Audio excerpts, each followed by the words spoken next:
Good morning, everybody. Good morning. Welcome. I'm really grateful for you to be here this morning.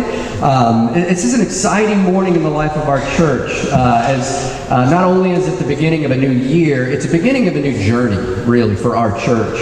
As God is leading us to be a church that not only makes faithful followers of Jesus, but makes a special and a concerted effort to make faithful followers of the next generation. And that's exciting. It's not an easy thing to be a part of.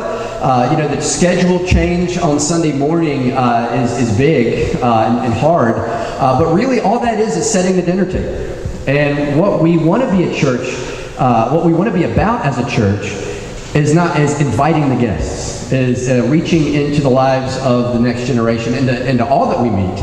And the next generation might simply be someone who's not a Christian yet, and that we invite to come and follow Jesus. We want to take seriously, what does it mean to be a church that does that, that reaches the next generation? And so one of the key elements of that, though, is each and every one of us figuring out, what does that look like for me to be a part of that mission? What does it look like for me to step into that? And that's not an easy thing to do. It means stepping out of our comfort zone. But you know what's interesting about that? You know where your faith tends to grow most? Outside of your comfort zone. So when we're making faithful followers, we recognize as we're also being discipled. And we're also growing in our faith in the Lord as we seek to be more faithful in reaching into the lives of the next generation. Please come on in. If you're kind of on the edge, if you don't mind sliding kind of out to the window, we've got folks sliding in here, so make a little bit more room. Come on in. We're glad you are here. So I want to be clear that this is not kind of going to be sort of an evangelism 101 class. It's going to be a space to have a conversation about what does it mean to share the gospel. Because I think the culture we find ourselves in, the assumptions that are made broadly in our culture are different than they used to be. About what values. It used to be that there was a general assumption that the value of human life was to be a good moral person. I think now there's a greater assumption that the greatest value in humanity is to be a free person, to get to decide who, what I want to be. And so sharing the gospel is going to look different, I think, than it will be. But it's not something that you have just a formula for. And I don't think we've ever been given a formula per se for sharing the gospel. Now, the truth of the gospel hasn't changed, but certainly the way that we do it in our culture may need to adjust in order to share the truth of who Jesus Christ is to the next generation. To help me do that, I want to invite up two friends of mine. Come on up, guys, to help us with that. I really want you to hear from two men in our congregation yeah, don't pick up my mic yet, guys. To hear from these two guys that I believe are earnestly seeking to share the gospel in every way. They're not perfect at it, and they'll be the first to tell you that. But I think that they're making earnest efforts to do that. It's interesting. Right, first here is Hayne Griffin, and next is Morton. Both are firefighters here in the Asheville area. Both are the father of two. Both have one son and one daughter. It's a weird math. And they're both actually very good friends as well, having been through a lot together. But they are two people that I've come to admire in terms of the way that they are seeking to be earnest and sincere in sharing the gospel with the next generation. And one of the ways that they really both seek to do that is through their service in the fire department. The ways that they're not only serving their community and see what they're doing as serving the needs of others, but the ways that they're seeking to build relationships within the firehouse themselves, relationships that honor Jesus. Both of them are involved in the Lunch Buddy program, a program that is intrinsically about building relationships with young people in the primary and elementary school that have been identified by the administration as needing extra care and extra love, and they want to step into that in order to share the love of Christ with young people in our community. So again, I invite these guys as brothers in Christ who are earnest about this, who have, I think, are genuinely seeking to honor Christ in what they're doing with this. And we're just going to have a conversation this morning. Hayne, go and grab that. So guys, I wanted to say thank you very, very much for being willing to come up here and share some of your thoughts. The ways that you're seeking to really share the gospel and be Jesus to the next generation. So please join me in welcoming Hayne and Pete here.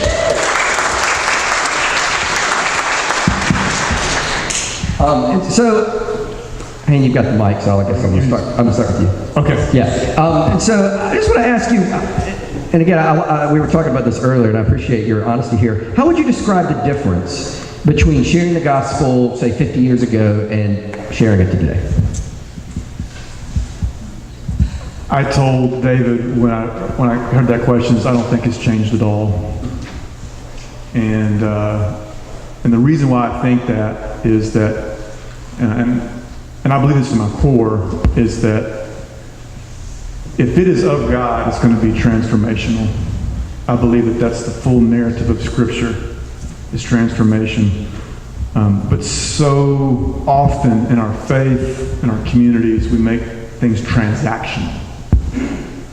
And I believe that the posture of the church, whether it's a contemporary church or traditional church, a Baptist church, Presbyterian, Catholic, it's often been held as a transaction. And I believe that even we still hold that posture today as we did 50 years ago. I think that the unbelieving community, the non-Christian community, feels the same way, that evangelism, if we're honest, for a lot of non-Christians, and I know quite a few, they experience that as an Amway lunch. Does that make sense when I say Amway? Does anybody know what Amway? Everybody raise your hand. That's how they experience it. My father-in-law told me a story. We were talking about this topic over Christmas. And he said, and he used Amway as an example. He said, we had some neighbors 20 years ago that we got to know, and they were really close to us. Like great people. We thought, man, we're really connecting with them. And they invited us over for dinner. And we went and had dinner. And then after dinner, out came Amway literature. And he said, I sat there and thought, now I know what this is about. And he said, and we bought it. Not because we believed in it. It's because I wanted out of that house as quickly as possible. I was like, yeah, man. And it was a lie. It was, I want out. And the interesting part is our friendship with them that had built up to that dinner never carried on past it. And I think that that's very often how non-Christians experience people of faith, is that we have reduced it to a transaction and not a relationship that's transformational, not just for them, but for us as well. And that's the beauty of that. So that was my answer to, I don't think it really has changed. I mean, yeah, things change in terms of, music's change, culture changes, what's valued in culture. But I think that basis of how non-Christians experience us and then how we experience sharing the gospel, that hasn't changed very much. Would you add anything to that? I try not to add much to anything Hayne says because he's always so smart. But Hayne and I did want to give a little bit of a caveat here to why we're up here. And we both, as we kind of were working through being up here, we were kind of laughing because it was like, we're like the last two people that we would pick to do a talk on evangelism. But what is going on, what Hayne and I have, and I think what David tapped into when he invited us here, is the reality that Hayne and I have been involved in a conversation for about almost 20 years. We've probably been two of the most consistent people in each other's lives, other than our immediate family, in the last 20 years.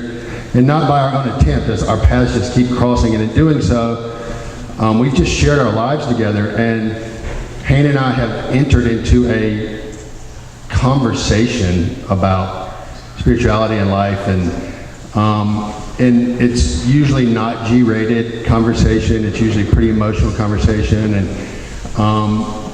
it's really just been centered around how do we follow Jesus?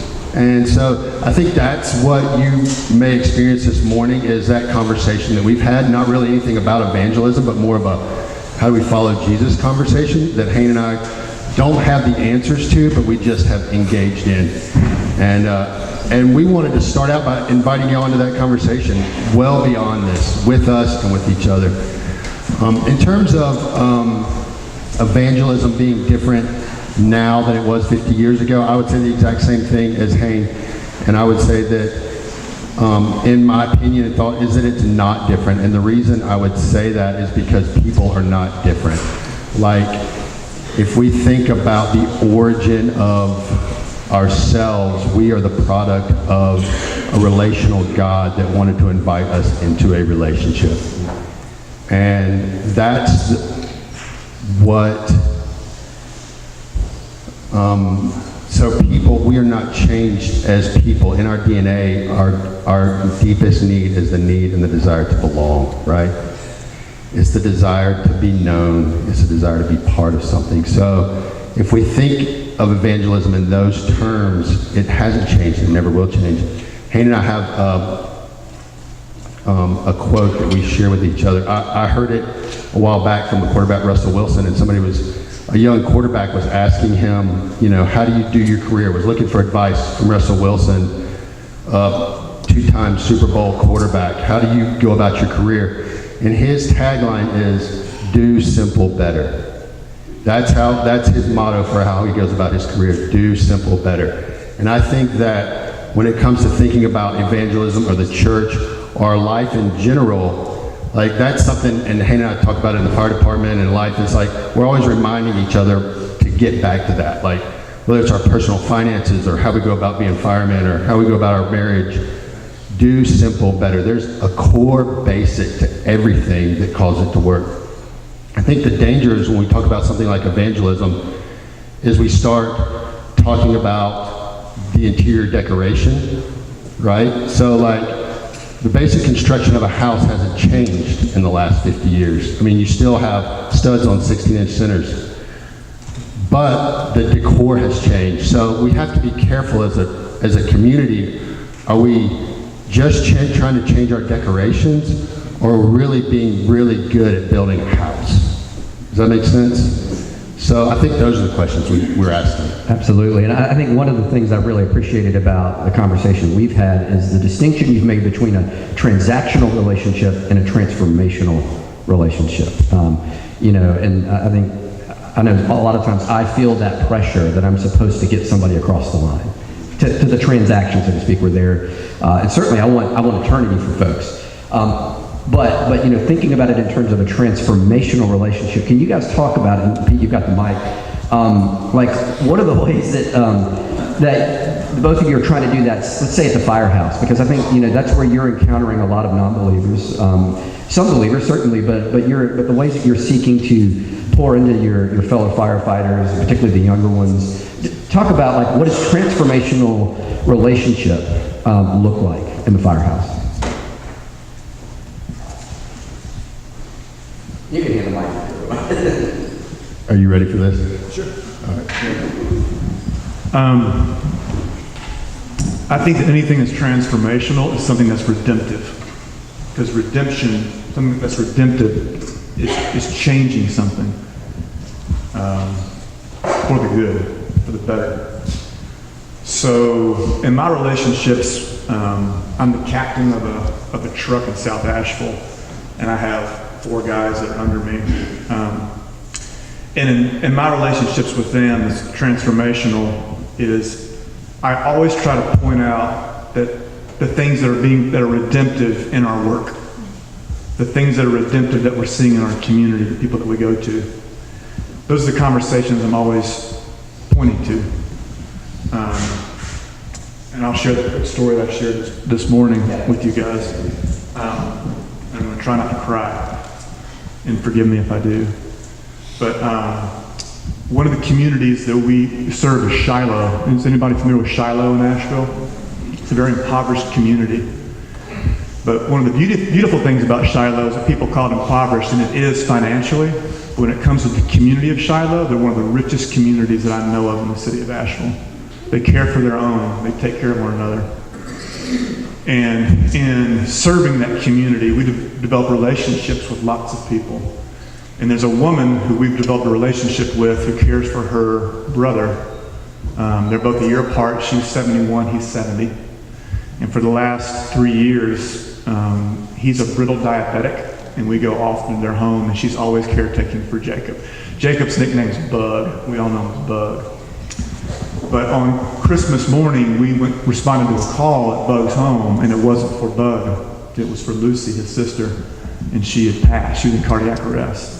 And we revived her. We got her back, rushed her to the hospital. Then I go on Christmas break. We all go on Christmas break. We showed up to work yesterday, and we get there, and we get another call at 422 Brooklyn Road. And I pull up the dispatch notes, hoping it's going to say 71-year-old female, hoping she's still alive. And it's for Jacob, Mr. Bud. It said 70-year-old male. It was diabetic issues. It also came up. So we get there, and the first thing we're interested in is Lucy in the house. And we don't see her. There's a young guy there with 2 children who was in the home that Christmas morning. He appeared to be family with his kids and his wife when we revived her Christmas morning. But she wasn't there. He was there with his kids. So we took care of Jacob. We got him on the stretcher, got him going. And I walked back in the house, and he's about a 25-year-old guy, maybe 30 max. I said, "Hey man, I'm Hayne." And I said, "What's your name?" Our whole crew is with us. And he goes, "My name's Jermaine." And I said, "I just had to ask you what happened to Lucy." And she said, "Well, she passed on the 31st. So she survived a week after y'all were here, but she passed." And Jacob is mentally handicapped, and he's a brittle type 1 diabetic. And I said, "Well, what's the plan for Jacob?" And he said, "My wife and children have moved in, and we are going to stay here with Jacob." And I said, "I got to ask you the backstory." And he said, "I'm a bastard child." And he said, "My mom was Lucy's first cousin, and my mom wanted to give me up to the state. And Lucy took me in as an infant and raised me. She never married because her whole life was caring for Jacob and raising me." And he said, "The least I could do for Jacob is show him the exact same love that Lucy gave us. We're not going anywhere." That's redemptive work of God in people's lives. Period. And I grabbed this guy, and I hugged him. And I'm just like, "God bless you, Jermaine. God bless you." And I've turned back, and my crew is crying. And we get back on the truck, and I tell them, we put the headsets on so loud, and I said, "That's the redemptive hand of God working in the most unexpected places." And that's what I do with my crew. I'm always trying to point them to where's the redemptive hand of God working. And I believe that it's working. I really, really do. I believe that it's working. And I try to encourage those things in my crew's life. What's going on in your life? I got a guy right now that's a 24-year-old kid in a brand new relationship. And he's excited about this new potential love of his life. And we're always talking about what are the good things happening there? What are the not so good things happening there? So we're always trying to have those conversations.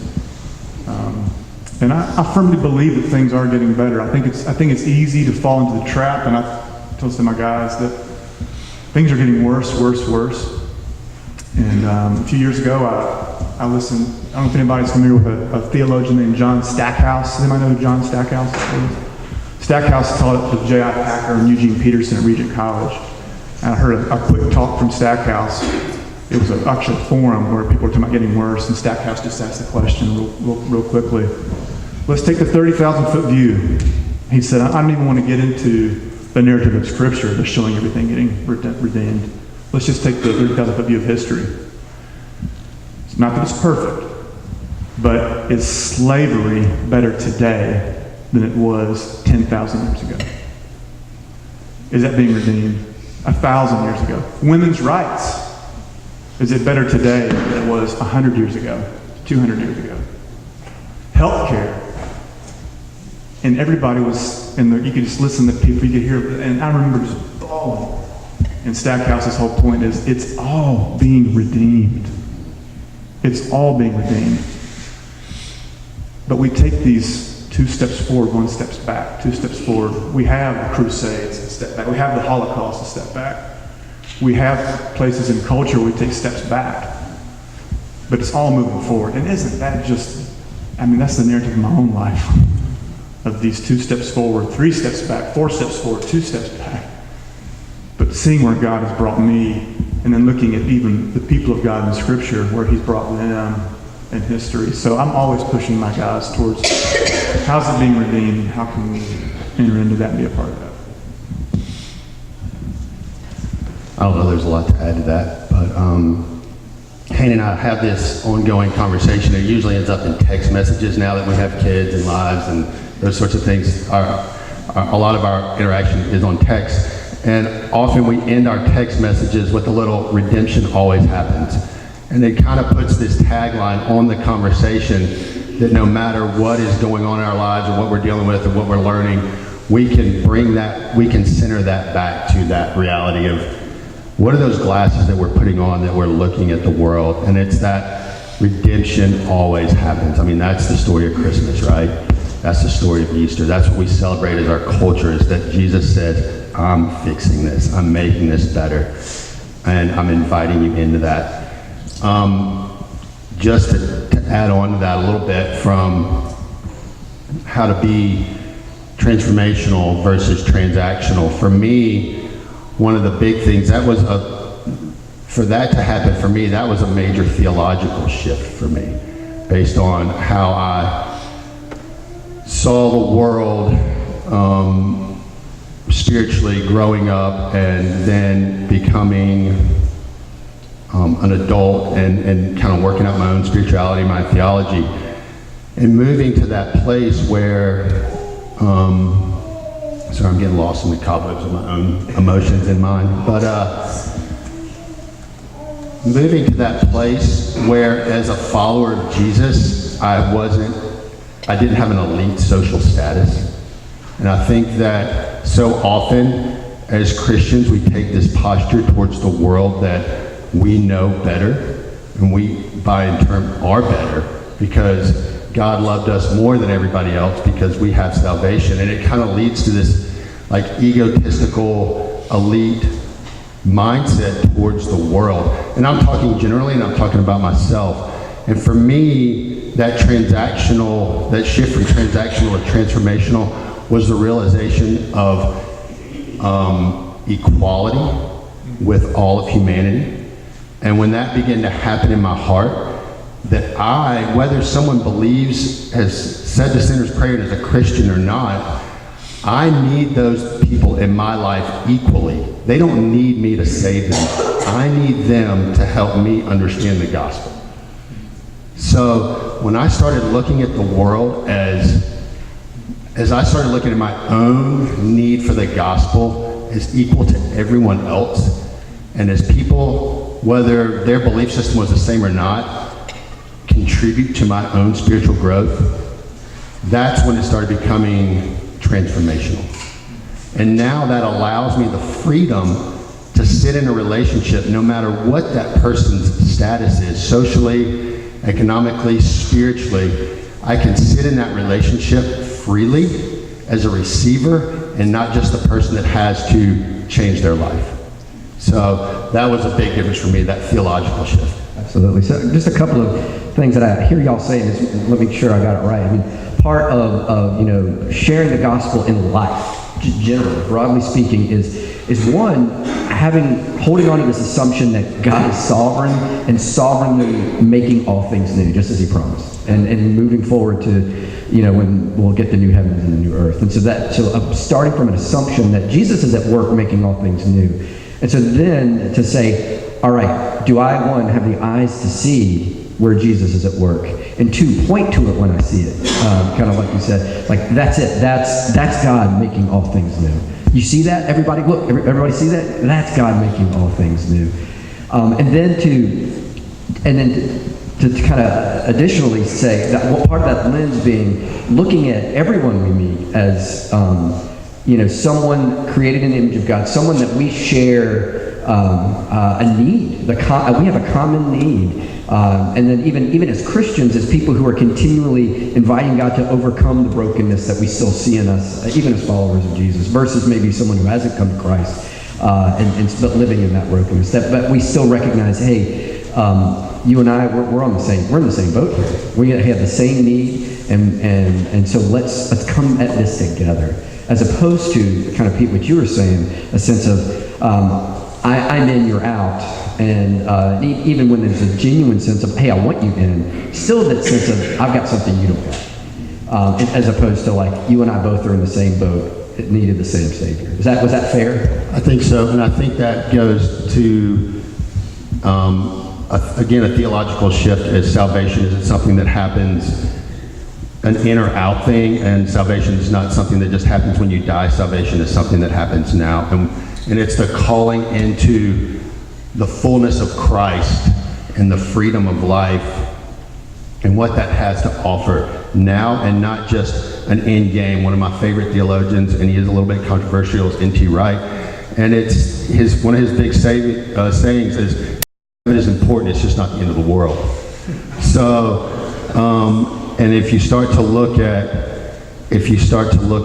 life as Jesus as a part of a redemptive process, and that we're in that journey of redemption together, it helps in that. So. Absolutely. I mean, in a sense that when we receive Christ, eternity begins now. An abundant life in Him begins now and goes into its fullness. Pete, one of the things that you had said when we were talking earlier had to do with space, about creating space. And so in thinking about, creating opportunities for transformational relationship and inviting people into transformational relationship, you said one of the things that's so crucial is creating space. Can you talk about what did you mean by that, and what does it look like, and then even how do we do that as a church or as individuals? Sure, and that's kind of like how do you eat the elephant, but to kind of simplify the starting point of that, and taking it back to asking the question, what was Jesus really doing as he was traveling around his region and offering the gospel to that community? And if we look at that from a social standpoint, I think we realize that Jesus was offering something extremely countercultural. He was taking the pieces of the empire, so to speak, and the religious things of the day, and then he was redeeming that into something extremely countercultural for a people group. And so when I think about the time and space we live in right now, it's very fast food, plastic, overwhelming information. There's constant noise, constant busy, constant go. What is the most countercultural thing that we can do as a people group and as individuals? And in my mind, that's create space, like massive amounts of empty space in our life. And in doing so, and you talk about like how's evangelism changed in the last 50 years, I think in terms of how culture has changed. And I think that is where we are now, is we have a culture that is starving for empty space. And so if we're saying, how do we do something for the culture that's inviting, that's different? How do we as a people, both in our individual lives and our corporate lives, create space? So that we create room for that transactional, transformational relationship. So transactions happen really fast, right? I go to Ingalls, I pick out what I want, I pay the money, boom, I'm done, right? That's a very quick transaction. And if we look at our lives that way, then we don't create that space for the transformation to happen. So, and then if we start looking at our spirituality in our lives as redemptive, we realize it's the redemptive work. Work takes time, it takes space, it takes energy. So what do I have in my life that is preventing me to sit well with people in that journey?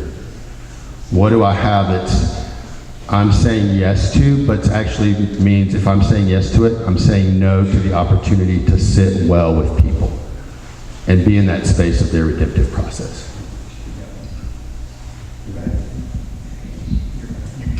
Yeah. So talk about what does that look like then to create space? Like just examples. And you mentioned a couple, but just so I mean we're all really busy, hectic, go go go go. So what does it look like to create space for the other?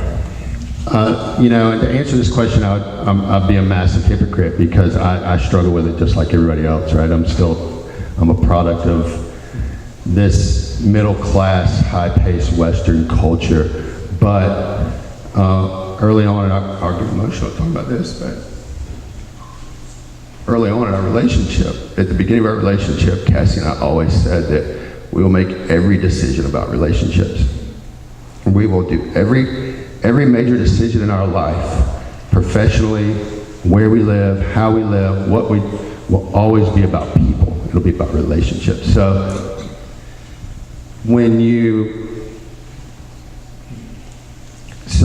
this now becomes kind of personal. When you talk about action items, what do we do here? I think it becomes, how do we create space? It becomes a very individual thing. You have to be willing to take account of your life, just like you do your finances or whatever, and say, how am I budgeting that? And is every way that I spend every awake hour, am I cashing that minute in on something that matters? Am I cashing it in on something redemptive and transformational? And I think that's where you have to start asking that question there. And I don't really know, that's going to look different for everybody. And I think our culture is leading that way. I mean, you see the tiny house revolution, you see the retire early things, you see so many things our culture is starving for that, to get out of the rat race. And the question, maybe to try and simplify that, is the question I ask is, we have a culture of quantity. How do I create a culture of quality? So how do I shift from quantity to quality in my own life? And then, are we asking that question as a church? So, I don't know. Hey, you had shared a story a couple of weeks ago too, similar, kind of along the same line of creating space with this young man that you work with at the firehouse. Can you share a little bit about that? Yeah. And right before I jump into that, part of my story, 5 years ago, I was diagnosed with type 1 diabetes, and 3 months later, I broke my neck. Some of you probably remember that story. I was that guy. And that was the beginning of asking a lot of those deep questions. And going to the relationship piece, the only thing eternal that we're going to carry with us, I believe, is relationship. So why in the world would we not invest in that now? Make the space for that now. So, talking about making space. When I came out of that season, Erica and I said the exact same thing. How can we make space? What do we use as time? How can we make time? Time for one another, time for our children, time for our community. How much money is enough for us to live comfortably and cut it off? How much square feet is enough? How many cars are enough? And keep it to make the space for relationship, which has been great for us to create more space. What David's referencing is the 24-year-old rookie of mine that's in this new relationship with this new girlfriend. It became really obvious to me really quickly that he's just starving for relationship. He works a lot of overtime, so I said, hey, let's just make space for him. So I asked him if he wanted to be a lunch buddy, and he was like, yeah, it'd be great, And he's an amazing guy, so we had a lunch buddy. But he drives from Fletcher to Black Mountain once a week. So when he comes to Black Mountain, Eric and I have him over for a meal. And he sits and has a meal. And then one day I said, hey, do you want to help me dig a ditch? I had to dig a ditch. And he was like, yeah, I got nothing else going on. So we dug a ditch, and we laughed. And he met my cranky neighbor, who was wanting to know what we were doing. And we joked about that when she left. And he's gotten to know my children. And he knows my wife well now. We had an issue the other day where he's never been hunting. He wants to hunt, and I have some hunting background. We went hunting together. He shot a 380 over my head. It was terrifying in the moment. We spent 2 hours in the pitch black dark looking for a deer that he had winged. We didn't find it, but we had this incredible experiences together. I have spent, I don't know how many hours with this guy, just hunting, digging ditches, sitting in the firehouse talking about how much I don't like the New England Patriots and how much he does like the Patriots. But that builds trust. It builds relationship. And I think that there's something important, and Pete mentioned this in our epic texts that we have with each other. You often hear earn the right to be heard, but Pete said something that rocked me not long ago, and that was earn the right to hear. Earn the right that when they want to talk to you because they know that you'll listen to them and that you'll have a relationship with them. That's transformative in its own way. And that's pushing everything towards the gospel. So. And just to add to that, and I apologize to all y'all. Y'all have been invited into the chaos that is Pete and Hayne's brain. It's like, whatever. So Should have given them crash helmets. Yeah, exactly. So, and just to simplify this for us, because I think so often you have these kind of things and everybody just goes, oh, I got to do things and I got to change and I got to, create this own internal chaos and voice. And I think what's important for us is to, if we're going to have a conversation about evangelism, is shift that to something that's very simple and easy and practical in our own lives, because that's what's going to change our communities. And so often we think we're in the halls of Billy Graham, right?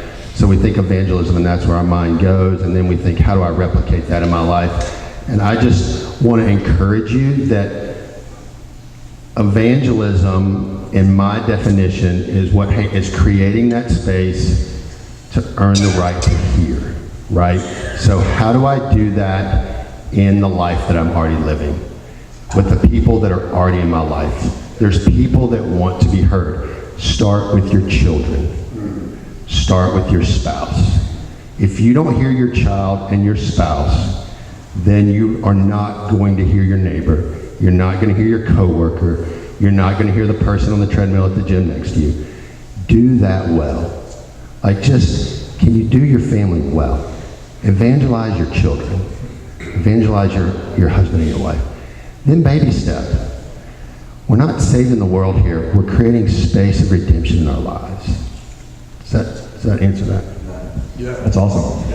Yeah, I mean, it is. It's when you're talking about transformational relationship, there's no formula, is there? I mean, there's just no, okay, everybody, if we all go do this, and this, we're going to be great. And it requires first living into that relationship with God and to say, God, where are you calling me to go? Or who have you put in my life, And then being willing just to sacrifice and to some of the time that we would rather be doing something else or binging Netflix or things that we want to do to say, I'm going to make space for you to hear what's going on in your life, so that when it crops up that God is doing something redemptive, you say, there it is. God is doing something there.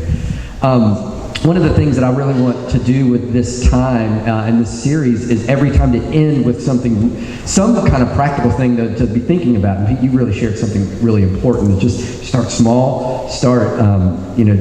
I think and again, I'm talking for myself here, feel this need to every time I'm on an airplane, if I don't lead the person next to me to Christ, I'm not a good Christian, or just to be, in my own family, when I go home and I have family members that don't know Jesus, am I not cornering them? Why am I not just pressing them? What do you think about this? Why do you believe this? As opposed to saying, Jesus, how do I love them the way that you have loved me?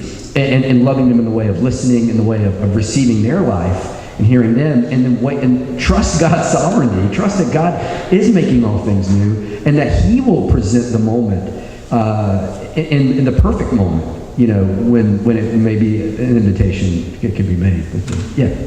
And I think again that's a shift from how do I save this person in the moment, to how do I help call out more of their redemptive story? How do I help them understand the redemptive process that Jesus is already doing in their life?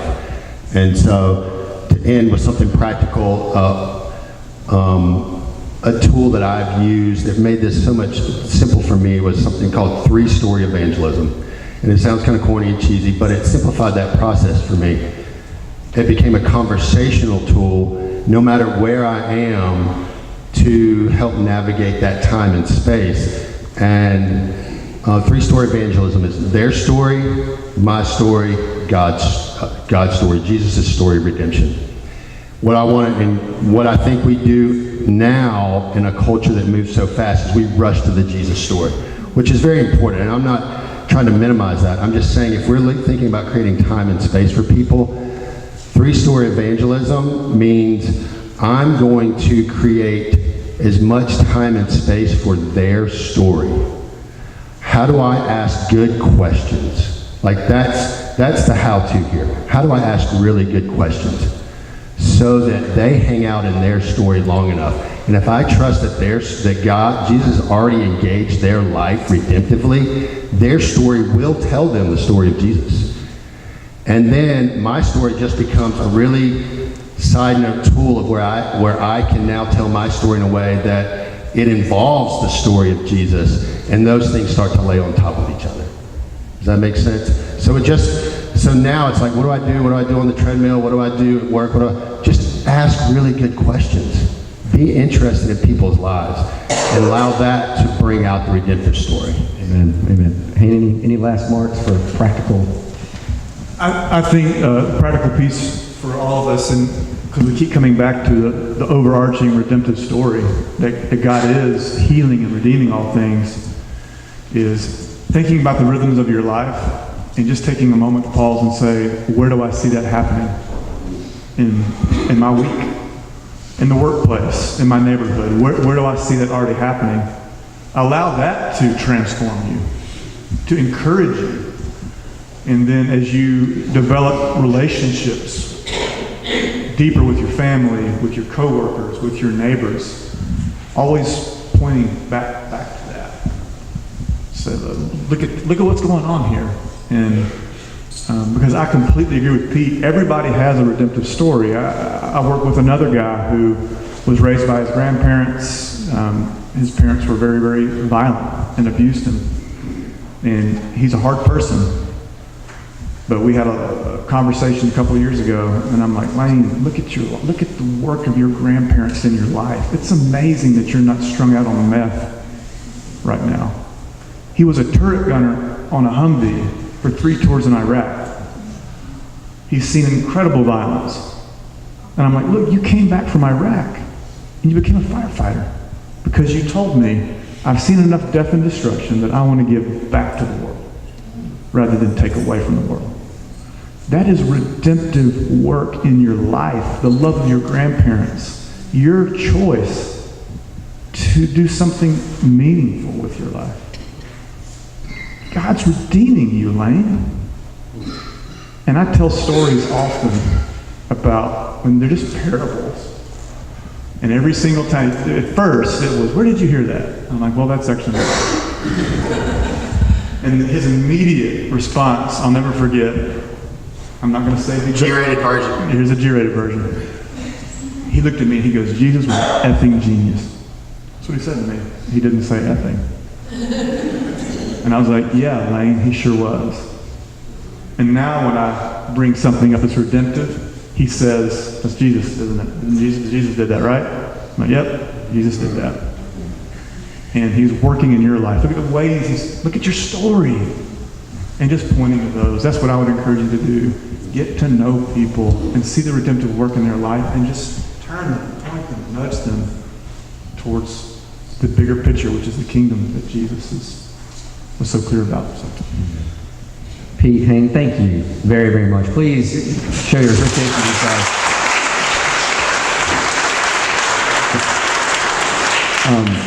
So I want to invite you back next week. We're going to have our very own Amy. Amy. Wait, Amy. Huh? She's going to be speaking next week on who is the next generation. So you don't want to miss out on that. Help us to understand some of the dynamics at work here. But I'm going to be checking up on your homework too. So we'll start next week asking this.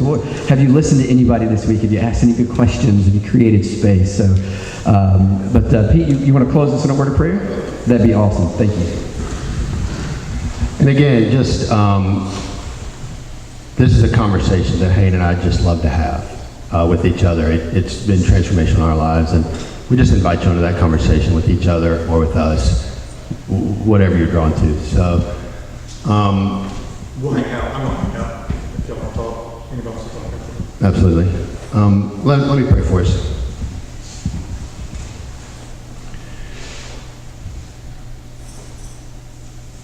Father God,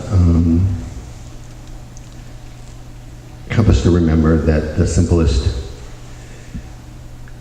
command you gave us is love our neighbor as ourselves. And help us to remember that we cannot preach a gospel that we have not preached to ourselves. And we cannot offer a freedom we have not received. And we cannot enter into a space for others that we have not entered into ourselves. God, and I just pray that for our community. I pray that as a culture, as a people, we become irresistibly simple and peaceful and gentle and humble and compassionate. God, that the gospel we long to see other people have is the gospel that we actually have ourselves. God, I just thank you for the journey that we as a people are on. God, I just thank you that at the end of the day we can open up our hands and also say you are redeeming this journey. That as the people of Christ community, we are being redeemed together. And we just pray that that redemption becomes evident to our community, and that we become humble in that process towards our community. Change our posture in such a way that people long to be a part of who we are, because we are a part of who you are. God, we thank you for this time. We just say that we love you and we trust you. Amen. Gentlemen, thank you again. You are dismissed.